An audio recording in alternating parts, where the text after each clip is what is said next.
우리가 저번 시간에 1장 1절을 통해서 그 전 시간에는 이제 전체적인 서론 공부를 했습니다. 로마서는 단순하게 어떤 교리를 체계화하기 위한 목적으로 쓴 것이 아니라 지금 로마 교회 안에 있는 이방인 기독교인들과 유대 기독교인들 사이에 일어난 어떤 기득권의 문제, 그리고 정확하게 신학적으로 체계자가 잡히지 않은 상태에서 어떠한 그 안에 일어나고 있는 여러 가지 어려움들, 그것을 먼저 하나님의 말씀으로 바르게 세워야 하는 문제가 있었습니다.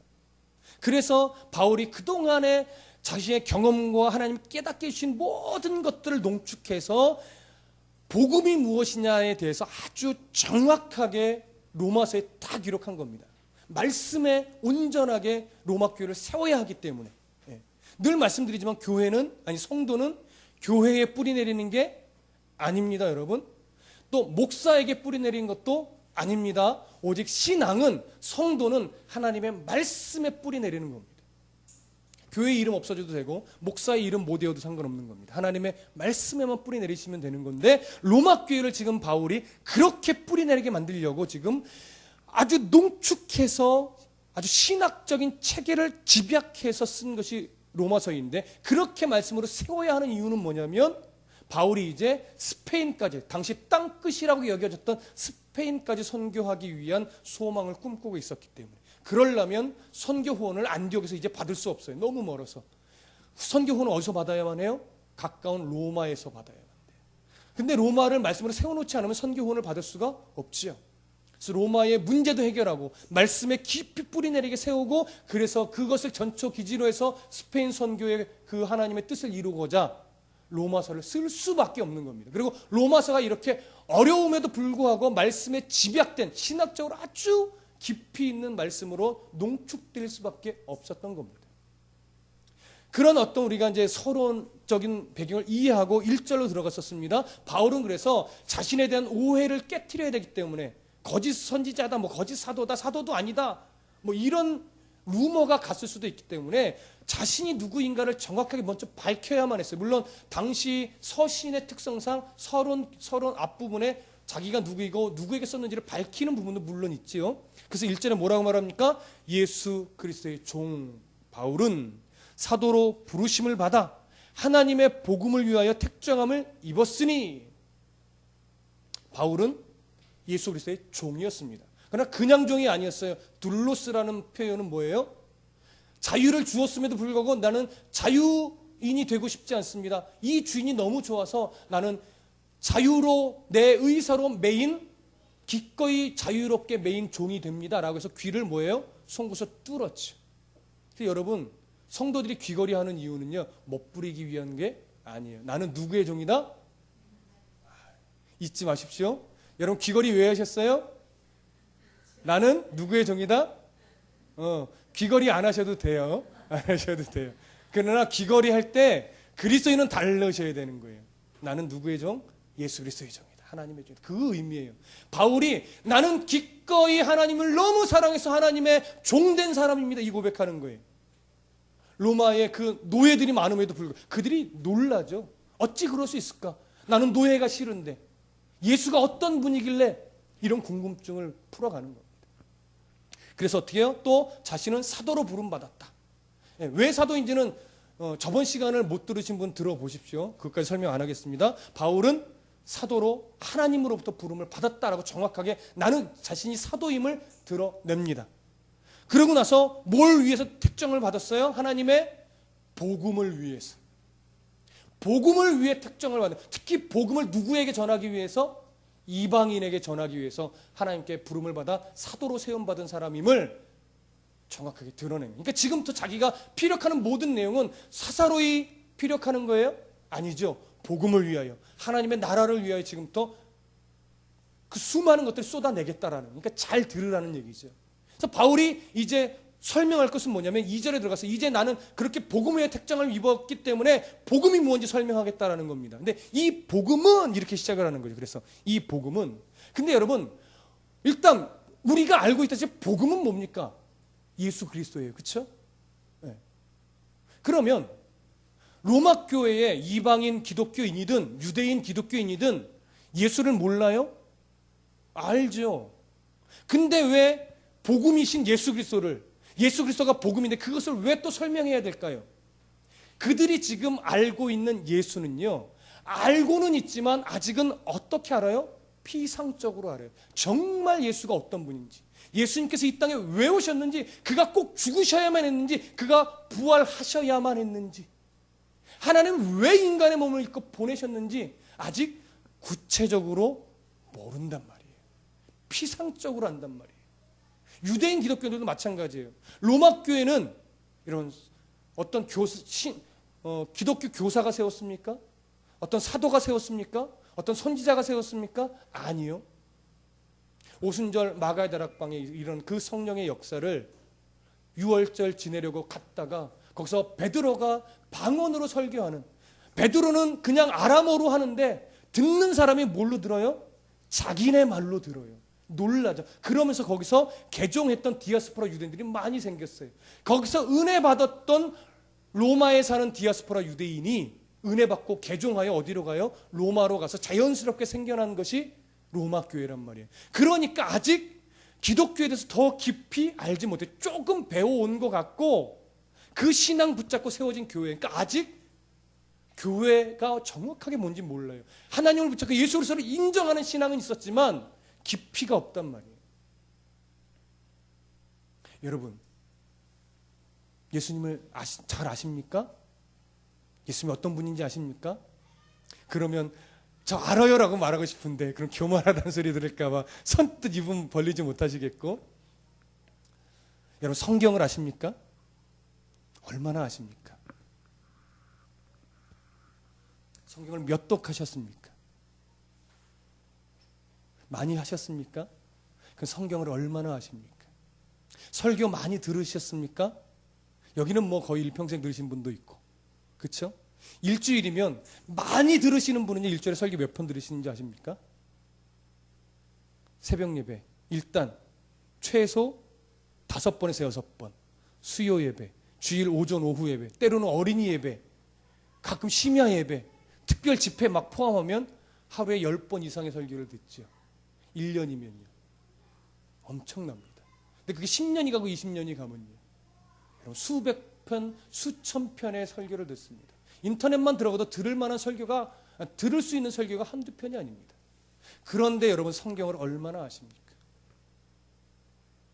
저도 감히 고백하건데 제가 성경을 한 절 한 절 이렇게 곱씹으며 설교하는 이유는 뭐냐면요, 제가 성경을 너무 모르겠어요. 저도 어릴 적부터 설교를 들었다, 어릴 적부터 성경을 읽었다, 큐티도 많이 했다라고 생각했는데요, 신학교를 가고 성경을 원문과 그 배경과 한 구절 한 구절의 의미절을 문맥 안에서 찾아가다 보니까 정말 저는 1,000분의 1도 모르고 있더라고요, 성경을. 그래서 저의 목회가 끝날 때까지 소원이 있다면 이겁니다. 신구약성의 창세기부터 유언계시록까지 정말 제대로 강해 설교해보고 목회를 마무리하는 게 제 소원 중에 하나입니다. 여러분, 우리는 성경을 안다고 말하지만, 설교를 많이 들었다 말하지만, 그래서 예수가 누구신지 안다고 말하지만, 나는 구원받았다라고 말할지 몰라도 우리는 정말 하나님에 대해서 아직 모릅니다. 정말 예수 그리스도에 대해서 모릅니다. 하나님의 마음을 이만큼도 모르는 게 사실 우리입니다. 성경요, 정말 모릅니다. 그러니 우리가 어떻게 성숙한 그리스도인이 되겠습니까? 그래서 저도 두렵지만 이걸 제대로 강의할 수 있을까 걱정은 됐지만, 그래도 로마서를 우리가 사도행전에 이어서 사도행전을 끝내고 로마서로 들어가려고 하는 용기를 낸 이유는 뭐냐면, 이 싸움을 우리가 해야 되기 때문에, 이것을 알아가야 우리가 하나님을 더 깊이 알 수 있기 때문에. 그래서 저도 어차피 씨름해야 되고 여러분들도 씨름해야 되기 때문에, 그래서 로마서를 새로 시작하면서 여러분들한테 좀 거룩한 욕심을 좀 내시라 부탁을 드렸습니다. 왜요? 어려워요. 여러분 한 주 놓치면요, 그 다음 구절 연결하기가 좀 어렵습니다. 그래서 수요일에 오시는 분들은 좀 깊이 있게 좀 미리 좀 읽고, 제가 주보에 미리 문제 실어드리잖아요. 그거 좀 미리 고민해 오고 오실 수 있도록 좀 부탁을 드립니다. 자, 2절로 이제 들어가시죠. 2절 함께 다 같이 읽어보겠습니다. 시작.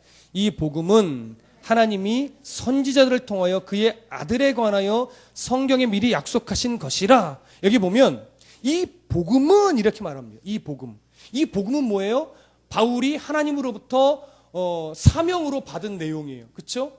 전해야 될 내용이란 말이에요. 이방에 곳곳에 전하고 가르쳐야 될 내용이 이 복음이에요. 근데 바울이 이렇게 말합니다. 이 복음은 하나님이 선지자들을 통하여 주신 거라고 말해요. 선지자들을 통하여. 근데 한글 성경으로 보면 그냥 선지자들을 통하여예요. 근데 헬라어 성경으로 보면요, 하나님이 그 선지자들을 통하여라고 되어 있어요.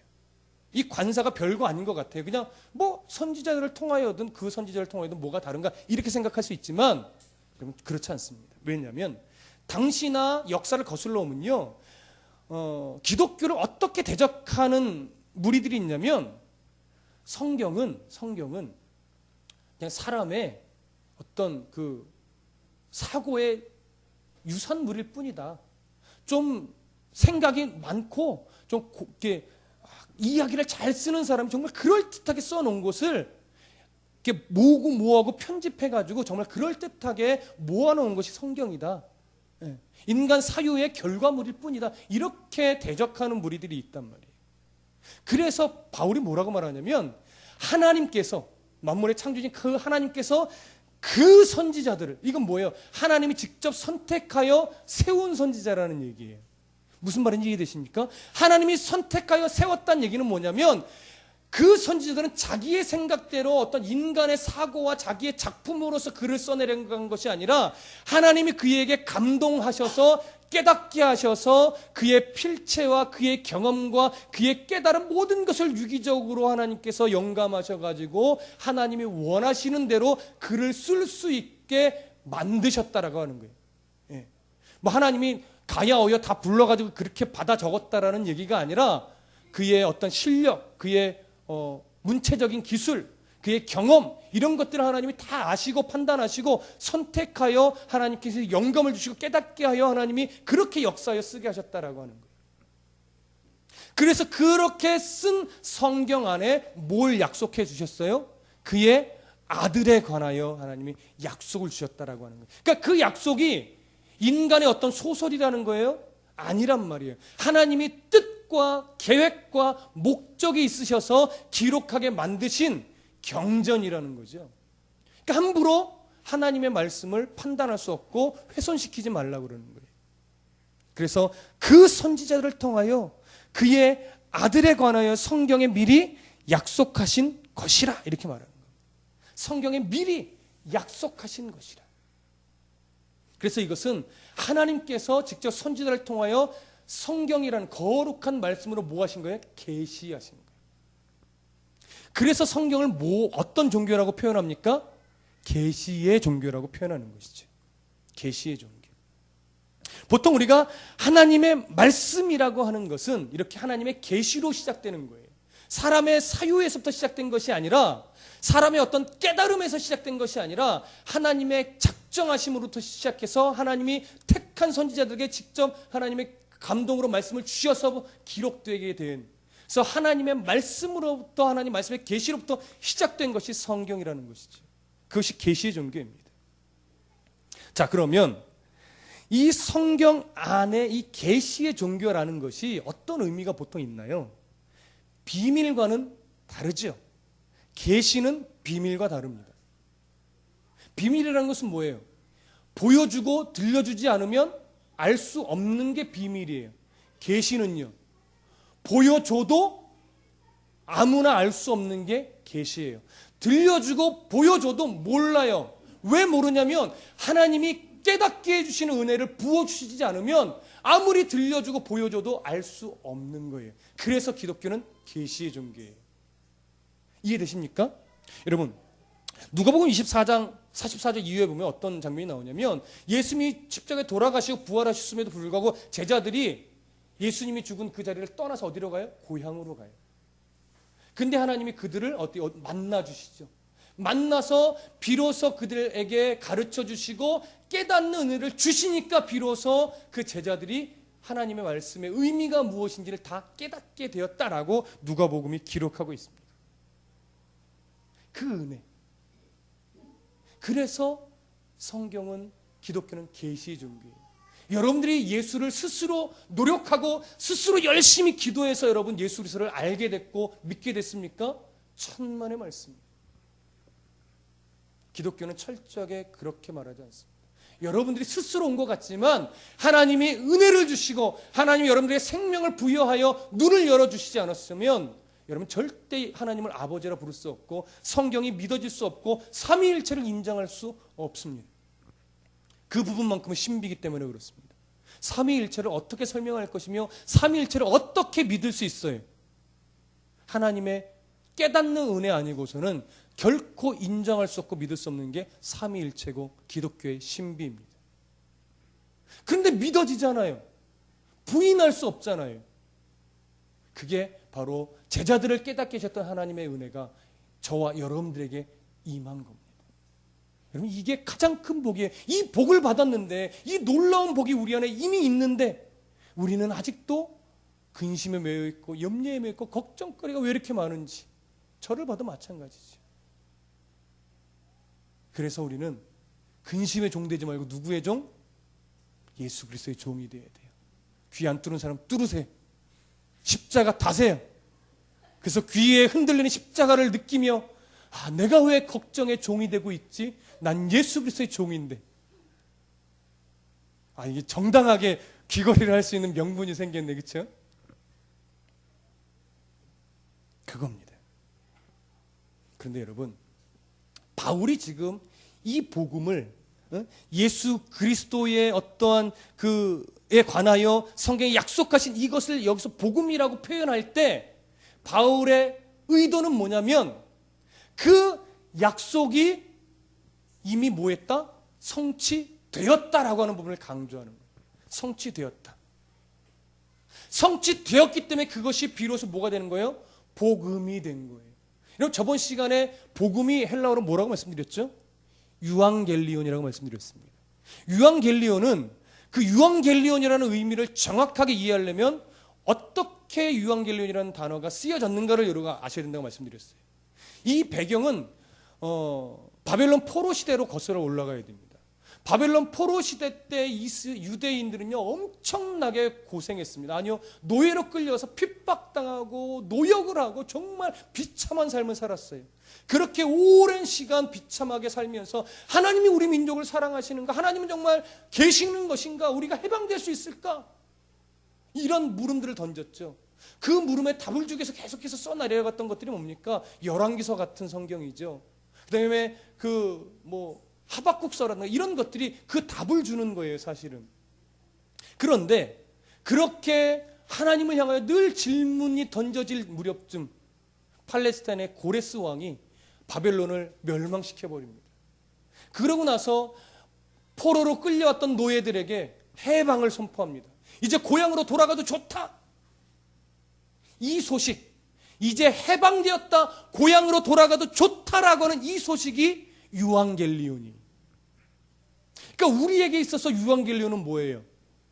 이제 부자 될 수 있다, 예수 믿어서. 이제 예수 믿어 병나서 건강해질 수 있다. 이게 복음이에요? 아니에요, 여러분. 근데 우리 신앙은 자꾸 그쪽으로 가려고 하죠, 습성이. 우리에게 있어서 복음은 뭐냐면 죄의 올무에서, 사망 권세에서, 사단의 자녀의 그 권세에 있는 우리가 있을 수밖에 없는 우리가 그 죄의 올무에서 해방되어 하나님의 자녀가 됐고 천국 백성이 됐다는 이 소식이 우리에게는 뭐예요? 복음이에요.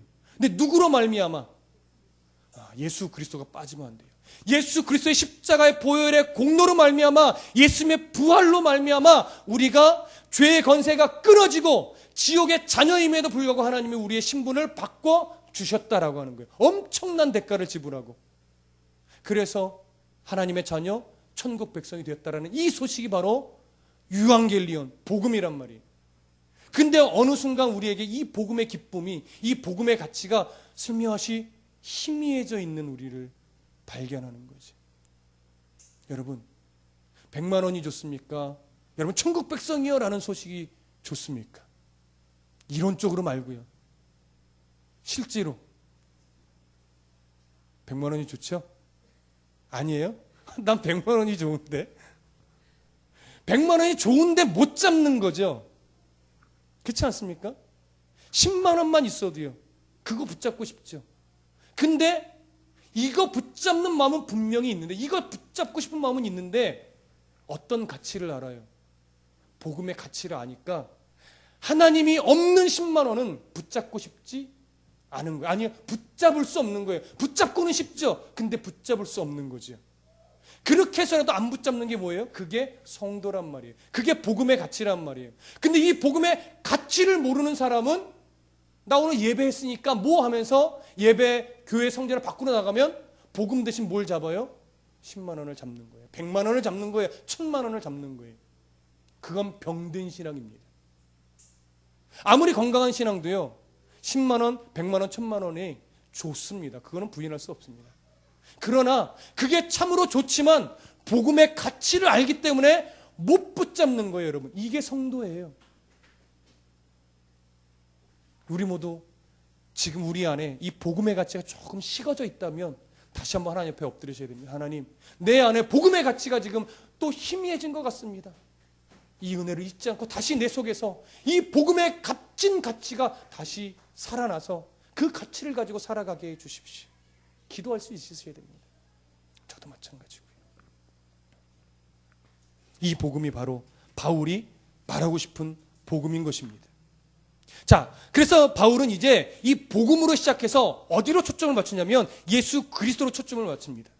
그리고 나중에 이제 다음 주에 가겠지만 7절로 향하여 가서는 그 복음이 예수 그리스도로 초점을 맞췄다가 예수 그리스도의 초점을 어디로 가냐면 예수 그리스도의 은혜로 성도가 된 성도에게로 초점이 다시 맞춰져요. 이게 귀한 겁니다. 오늘은 예수 그리스도에게까지 갈 거예요. 오늘은. 자, 그러면 3절을 다 같이 읽어보겠습니다. 3절 다 같이 시작. 그의 아들에 관하여 말하면 육신으로는 다윗의 혈통에서 나셨고, 이 절을 보십시오. 굉장히 중요한 구절입니다. 바울은 이제 복음이 바로 예수 그리스도다라는 것을 이제 말씀을 하시면서 그러면 이제 예수 그리스도가 누구냐로 들어가는 거예요. 그래서 3절에서는 예수 그리스도의 인성에 대해서, 인간이신 예수 그리스도에 대해서 설명을 하는 거고, 4절로 넘어가면 신이신 예수 그리스도의 신성에 대해서 이제 밝힙니다. 이 두 가지 초점을 생각하시면서 이제 3절로 들어가는데, 3절은 예수 그리스도의 어떤 면? 인성, 인간이신 예수 그리스도를 보는 거예요. 자, 보십시오. 다시 한번. 그의 아들에 관하여 말하면 육신으로는 다윗의 혈통에서 나셨고, 이렇게 말합니다. 여기 다윗의 혈통이라는 것이 굉장히 중요한데요. 여러분, 이렇게 질문해 볼게요.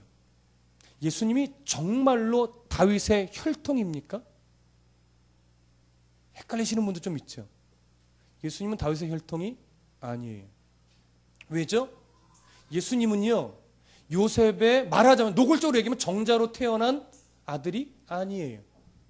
동정녀의 몸에서 성령으로 잉태되었던 아들이기 때문에 피로 보면, 피의 혈통으로 보면 다윗의 혈통이 아닙니다. 그런데 그럼에도 불구하고 하나님이 법적으로 누구 혈통 아래? 다윗의 혈통 아래서 태어나게 한 거예요. 그런데 왜 동정녀의 몸에서 태어나야만 했죠? 죄의 유전을 따라 나서는 안 되기 때문에, 죄 없으신 완전한 사람으로 태어나셔야만 했기 때문에 법적으로는 다윗의 혈통, 그러나 사륵스, 여기 육체로는 말하는데 사륵스라는 거예요. 인간의 몸을 말할 때 그냥 몸은 소마, 죄성으로 기울어져 있는 오염된 육체는 사륵스, 이렇게 표현합니다. 여기서 말하는 육신으로는 말하는 사륵스라는 거예요. 그러니까 죄인의 혈통을 타고 왔지만 실제로는 죄 없이 태어나신 분이라는 거예요. 이 두 가지가 정확하게 강조가 되는 겁니다. 그런데 여러분, 그래서 다윗의 혈통으로 와야만 했는데, 다윗의 혈통으로 와야만 하는 아주 중요한 이유가 있습니다. 그게 뭘까요? 다윗의 혈통으로 왔다는 얘기는 이겁니다. 다윗에게 하신 언약을 성취하기 위해 왔다라고 하는 거예요. 여러분, 사무엘서로 한번 가볼까요? 사무엘서 7장. 제가 굉장히 좋아하는 말씀이에요. 사무엘서 7장. 여러분들에게도 설교도 했던 그런 내용인데, 사무엘서 7장 12절에서 16절 한번 읽어보겠습니다. 사무엘서 7장, 사무엘하 7장 12절에서부터 16절까지. 구약성경 473쪽 사무엘서 7장 12절에서부터 16절까지 함께 읽습니다. 시작. 내 수완이 차서 내 조상들과 함께 누울 때에 내가 네 몸에서 내 씨를 내 뒤에 세워 그의 나라를 견고하게 하리라. 그는 내 이름을 위하여 집을 건축할 것이요 나는 그의 나라 왕위를 영원히 견고하게 하리라. 나는 그에게 아버지가 되고 그는 내게 아들이 되리니 그가 만일 죄를 범하면 내가 사람의 매와 인생의 채찍으로 징계하려니와 내가 네 앞에서 물러나게 한 사울에게서 내 은총을 빼앗은 것처럼 그에게서 빼앗지는 아니하리라. 네 집과 네 나라가 내 앞에서 영원히 보존되고 네 왕위가 영원히 견고하리라 하셨다 하라. 여러분, 이 구절이 왜 나온 내용인지 여러분 기억하시죠? 다윗이 하나님의 은혜로 가장 강성해졌습니다. 모든 이방 나라보다 더 강력한 나라가 됐어요. 그랬더니 이방 나라가 다윗에게 내가 백항목으로 당신의 궁을 지어드리겠습니다 해서 정말 세계 최고로 좋은 궁을 지어줬어요. 근데 다윗이 하나님 앞에 죄송스러워졌죠. 나는 백향목 궁에서 사는데 하나님의 전은 천막이니 내가 마음이 불편해서 있을 수 없다. 나단 선지자여, 하나님의 전을 내가 백향목으로 지어드리고 싶습니다. 나단 선지자, 좋습니다. 정말 좋은 생각입니다. 왕이시여 그렇게 하시옵소서 라고 칭찬을 해드리고 나단 선지자 집으로 갔는데 하나님이 나단 선지자에 나타나서 책망하시죠. 다윗에게 성전 못 짓게 하라. 결국 따지고 그가 지금 교만한 병에 들렸구나. 너는 다윗에게 이렇게 말하라고 해서 준 말이 뭐냐면, 내가 언제 천막 성전에 있던 것을 부끄러워했거나 이 꼬라지가 뭐냐라고 얘기한 적이 있느냐? 네가 내게 뭔가를 해주겠다고? 너는 내게 해줄 만한 자격도 안 되고 존재도 안 된다. 오직 너는 내가 너에게 주는 것만 받으면 되는 존재다라고 하는 거예요. 여러분, 인간은요 절대 하나님 앞에 무엇인가를 드릴 수 있는 존재가 아닙니다. 은혜 갚는 신앙생활 하지 마십시오. 은혜 갚을 수 없습니다. 하나님의 은혜로 우리는 갚기 위해서 그리스도인이 된 것이 아니에요. 하나님이 주시는 은혜를 바르게 알고 바르게 감사하며 바르게 누리는 성도가 되기면 돼요. 그게 하나님 원하시는 거예요. 그래서 다윗에게 말합니다. 너 교만 떨지 말아라. 네가 내 집을 짓지 못한다. 내가 너에게 집을 지어줄 거고 내가 네 왕위를 견고하게 해줄 것이고 내가 너의 나라를 영원토록 견고하게 해줄 것이다 라고 말하는 거예요. 그래서 이건 책망이에요, 여러분. 그러나 버리진 않겠다고 하시는 거죠. 여기서 말하는 네 나라가 영원히 견고하다라고 하는 약속하셨지만 솔로몬 이후 르호보암 때 나라는 두 동가기가 났습니다. 그리고 조금 더 지나서는 북이스라엘이 멸망하고 남유다도 멸망해 버렸습니다. 근데 무슨 나라가 영원히 견고해요? 아니죠. 여기서 말하는 의미는 그런 이 땅의 나라가 아니에요. 궁극주는 뭘 상징해요? 예수 그리스도를 통하여 세워질 하나님의 나라를 말하는 겁니다. 그러니까 다윗에게 하셨던 이 약속, 네 나라를 영원히 견고하게 했던 이 약속은 결국 뭐예요? 하나님의 나라예요. 하나님의 나라. 다윗의 혈통으로 나신 이에게 하나님의 나라 왕권을 주어서 영원히 견고한 하나님의 나라를 만들겠다라는 거예요. 이 약속이 결국 누구에게 성취되는 약속이에요? 예수 그리스도에게 성취되어야만 하는 약속이에요. 그래서 누구의 혈통을 따라 와야만 해요? 다윗의 혈통으로 와야만 하는 거예요. 여러분, 이해되셨습니까? 여러분, 이 부분 정확하게 이해하셔야만 합니다. 예수님 그렇게 다윗의 혈통으로 오셨습니다. 다윗의 혈통으로 결국 오셨다는 것은 예수님 정말 사람으로, 완전한 사람으로 오셨다라고 하는 겁니다. 인간의 한계를 넘어선 어떤 초인적인 존재로 오지 않았다라고 하는 겁니다. 능력이 없어서가 아니라 하나님의 뜻이기에 그 능력을 철저하게 하나님이 예수 그리스도가 제한하셨습니다. 무슨 말인지 이해되십니까? 고통은 고통대로, 배고픔은 배고픈대로 인간의 한계 안에서 이 땅에서 살으셨다는 겁니다. 그러나 뭐가 없이? 죄 없이, 죄 없는 분으로서, 정말 율법을 온전하게 지키는 자로서 그렇게 완전한 인간이셨다는 것, 그것을 증명하는 구절이 바로 3절의 말씀인 것입니다. 자, 이제 로마서로 돌아오셔서 1장 4절 함께 읽습니다. 시작. 성결의 영으로는 죽은 자들 가운데서 부활하사 능력으로 하나님의 아들로 선포되셨으니 곧 우리 주 예수 그리스도시니라. 여기 보면 성결의 영으로는 이렇게 합니다. 성결의 영으로는 말은 무엇과 지금 대비되는 거예요? 육신으로는 이 말과 대조되는 겁니다. 그래서 보니까 종종 이 성결의 영으로는 말을요, 어떤 학자들은 이렇게 해석하려고 합니다. 성령으로는 이렇게 해석하려고 해요. 얼뜻 그렇게 보일 수 있어요. 그러나 이 구절은 지금 성령의 어떠함을 말하는 것이 아니라 예수 그리스도의 뭘 말해요? 신성을 말하는 거예요. 그래서 성결의 영으로는요, 헬라어 성경으로 보면 성결의 영이 아니라 거룩한 영으로는 이런 말이에요. 그래서 예수님의 신적인 거룩한 성품을 말하는 겁니다. 예수님의 신적인 거룩한 성품. 그래서 예수님의 어떤 신적인 거룩함, 그것으로는 뭐예요? 죽은 자 가운데서 부활하셨어요. 그 부활하심으로 말미암아 능력으로는 말은 능력의 하나님, 창조주 하나님, 세상의 통치자이신 그 하나님의 아들로 선포되셨고, 이렇게 말하는 겁니다. 근데 여러분, 여기서 하나님의 아들로 선포되셨다라고 말하니까 또 어떤 이런 자유주의 계열의 신학자들은 어떻게 공격하냐면, 예수님이 원래 사람이었는데 이 땅에서 하나님의 뜻을 깨닫고 열심히 하나님의 뜻을 따라 살아가다 보니까 비로소 죽고 하나님의 뜻을 따라 죽고 하나님이 부활시켜줬더니 그때 비로소 예수님이 신이 된 것이다. 이렇게 존재가 바뀐 것처럼, 원래 사람이었는데 하나님이 존재를 신으로 승격시켜 주신 것처럼 해석하려고 하는 무리들이 있었어요. 맞아요? 아니요. 이건 그렇게 해석해야 될 부분이 아닙니다. 이미 하나님이셨어요. 근데 성부 하나님의 그 계획에 따라 인간의 구원을 위해 순종하여 인간의 몸을 입고, 진짜 인간, 하나님이시지만 인간의 몸을 입고 오셨어요. 인카네이션 한 거예요. 그러고 나서 정말 인간의 한계 속에서 살다가 하나님의 뜻대로 십자가에 우리의 대속 제물이 되어 죽어 주셨어요. 그리고 3일 만에 살아나셨어요. 살아나심으로 말미암아 비로소 뭐가 더 정확하고 분명하게 증명되어졌냐면, 하나님의 아들이라는 사실이 비로소 더 정확하게, 이렇게 말해야 더 의미가 되겠죠. 더 정확하고 더 확실하고 더 분명하게 증명되어졌다라는 얘기예요. 여러분, 이 예수님의 신성, 하나님의 아들이시라는 이 예수의 신성을 누가 계속해서 반대해 왔습니까? 유대인들이 반대해 왔어요. 인정 못한다 이거죠. 왜? 그렇게 되면 메시아가 돼버리니까. 인정 못한다 이거죠. 우리 마태복음에서도 계속 예수님께 대적했던 내용이 그거 아니에요? 그래서 지금 바울이 말하는 겁니다.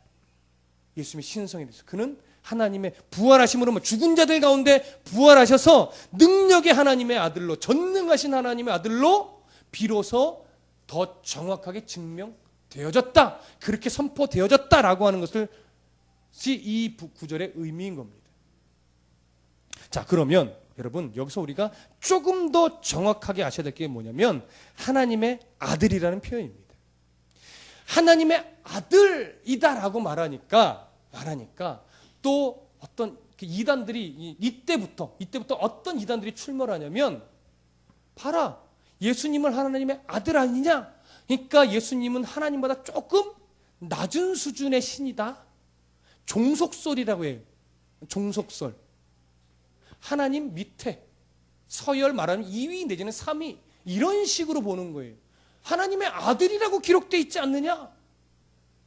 그러나 여러분, 이 하나님의 아들이라고 하는 말은 우리나라 말로 들으면 정말 아버지의 권위에 종속된 존재로서처럼 여겨지지만, 유대인의 어법에서는 좀 다릅니다.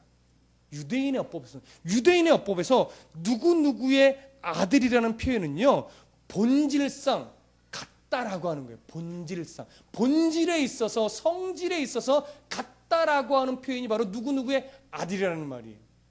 그러니까 우리나라의 어떤 어감과는 전혀 다르지요. 어떻게 그걸 알아요? 이렇게 말할 수 있잖아요. 성경 한 구절 이런 번 찾아보실까요? 요한복음 5장 18절.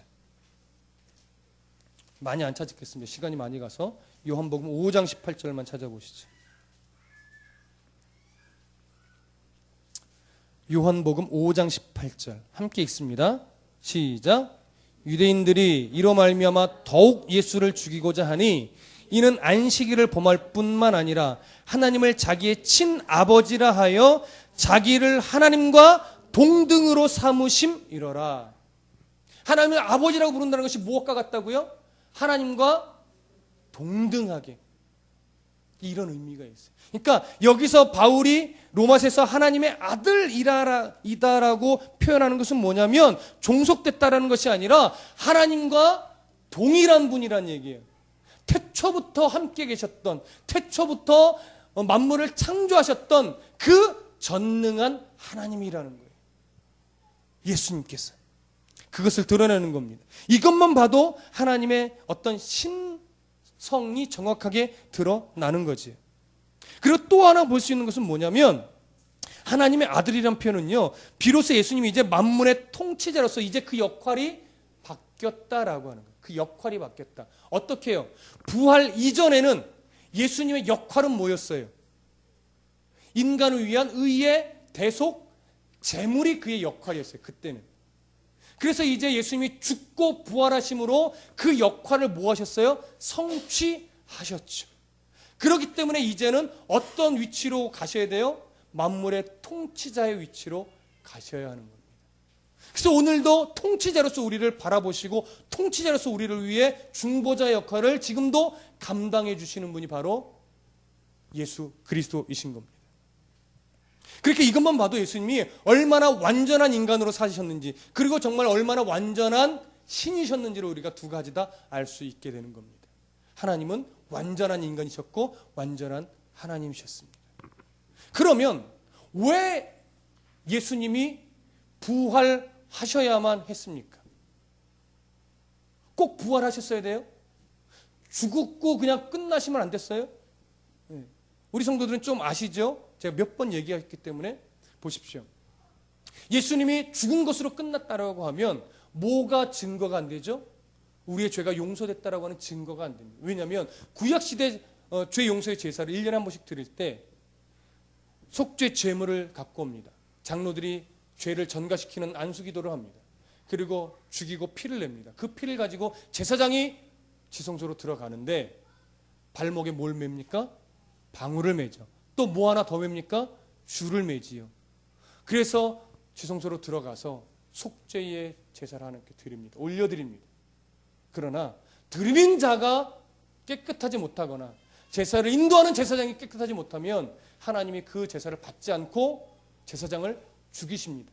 죽이면 방울소리가 안 나죠. 그래서 들어갈 수 없으니 밖에서 그 줄을 잡고 끌어내는 거예요. 근데 방울소리가 계속 딸랑딸랑 나면 아직 제사장이 죽지 않은 거죠.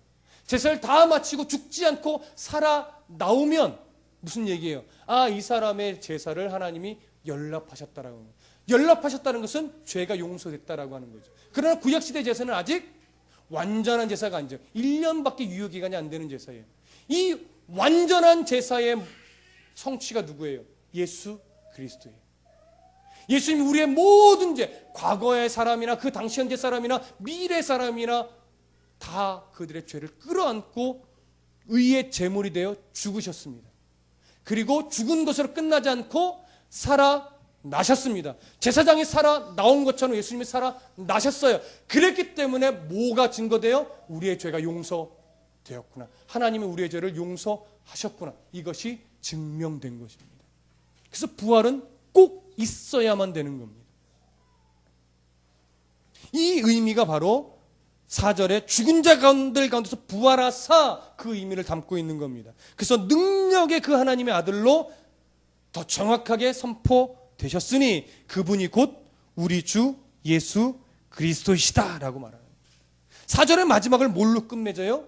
예수 그리스도이시다라고 하는 거죠. 복음이 곧 예수 그리스도라고 하는 거예요. 예수 없는 복음이 있을 수 있어요? 없어요. 근데 오늘날은 예수 없는 복음이 있습니다. 분별하셔야 돼요. 예수 없는 복음이 있어요. 저 신천지 같은데, JMS 같은데, 하나님의 교회 안상홍 증인회 같은데 그들이 복음을 이야기합니다. 성경을 이야기합니다. 하나님을 이야기합니다. 근데 예수가 없고 안상홍이 있고 예수가 없고 이만희가 있고 예수가 없고 정명석이 있습니다. 그건 복음이 아닙니다. 오늘날 너무나 많은 사람이 예수 없는 복음에 현혹되어 끌려갑니다. 질질 끌려갑니다. 교회도 넘어갑니다. 때로는 목사도 넘어갑니다. 성경을 모르니까. 예수 없는 복음이 마치 고상한 복음인 것처럼 포장되어 그들을 넘어뜨립니다.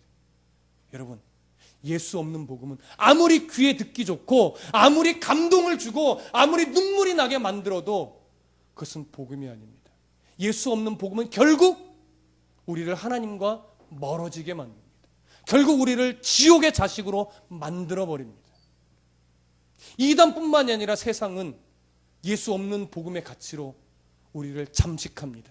성공만 하면 돼. 좋은 대학만 가면 돼. 돈이면 모든 게 해결돼. 좋은 직장 가면 돼. 좋은 차 사고 좋은 집, 큰 집 얻어서 좀 여유 있게 살아. 예수 믿는다고 다 가냐? 예수 믿어도 좋은 집 살아야지. 예수 믿어도 돈은 있어야지. 틀렸습니다, 여러분. 돈 없으면 예수 못 섬깁니까? 건강 없으면, 아프면 예수 못 섬겨요? 월세 못 면하면 하나님을 바르게 섬기지 못하냐고요. 우리는 자꾸 돈이 없어서 예수 못 섬긴다고 그러고 건강이 없어서 예수를 잘 못 믿겠다고 그러고 너무나 작은 집이라고 너무나 뭐가 없다고 뭐가 부족해서 예수 못 섬긴다고 말해요. 틀렸습니다. 예수 없는 복음에 젖어 있어서 그렇습니다.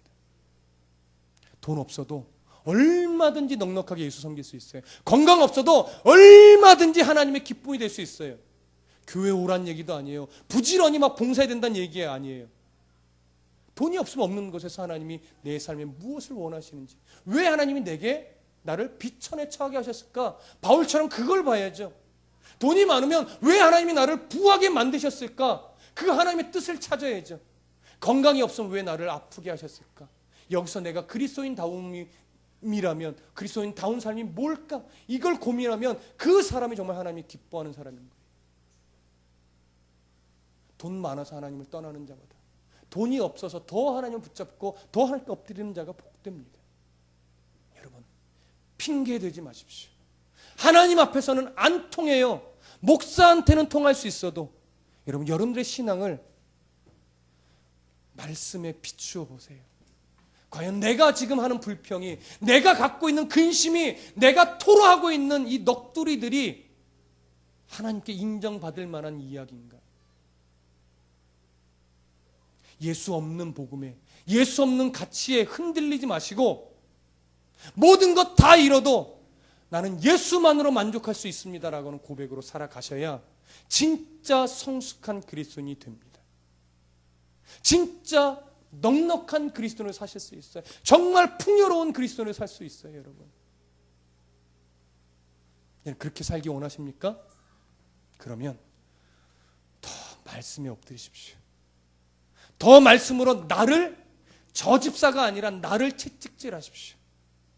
그리고 나와 같은 자를 구원해 주신 하나님의 복음의 가치를 다시 가슴속에서 태우십시오. 그리고 내 형편을 원망하지 말고 왜 나를 이 모습 또 이 형편에 놓으셨을까? 나를 왜 이런 집안에 태어나게 하셨을까? 어떻게 하면 이 상황 속에서 하나님을 높이고 어떻게 하면 내가 그리스도인답게 살아갈 수 있을까? 이 고민을 하십시오. 그러면 그 안에 하나님이 지혜를 주실 겁니다. 끊임없이 묻고 엎드리시면 하나님 주신 지혜로 말미암아 이제 다시 희뿌연 안개가 있어서 도대체 찬치 앞에 안 보이는 것 같았지만 조금씩 거쳐서 한 걸음씩 하나님이 내디딜 수 있는 그림을, 그 빛을 보여주십니다. 그러면 정말 하나님께 칭찬받는 성도가 되실 겁니다. 저와 여러분들 그렇게 살아가시기를 축복합니다. 기도하겠습니다.